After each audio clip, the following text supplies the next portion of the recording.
L'Algérie fait de la lutte anticorruption son cheval de bataille, une lutte que le gouvernement compte mener contre tous ceux qui ont fait ou qui font toujours des biens mal acquis et des transferts financiers illicites, leur business. Invitant à l'occasion ses partenaires étrangers à participer à cette lutte, dont les tentacules dépassent les frontières.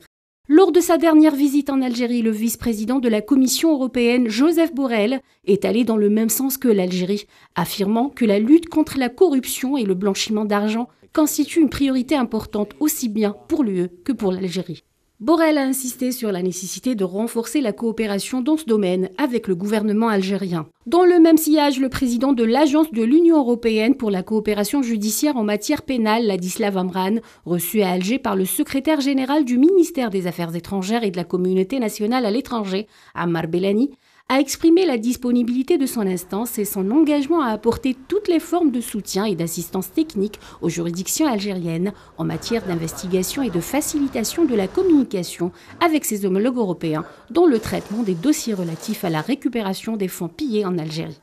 Ammar Belani a de son côté rappelé les engagements du président de la République relatifs à la lutte contre la corruption, le blanchiment d'argent et la récupération des fonds transférés illicitement vers l'étranger, affirmant au passage la volonté politique qui anime les autorités algériennes pour lancer une coopération étroite avec l'agence de l'UE pour la coopération judiciaire en matière pénale en vue de profiter de sa large expertise et de son expérience en termes de gel, de confiscation et de récupération des fonds et actifs transférés illicitement vers l'étranger. Alors que l'Algérie mène une lutte acharnée contre la corruption sous toutes ses formes, d'autres pays du voisinage, eux, sombrent dans les méandres de ce mal qui gangrène la société.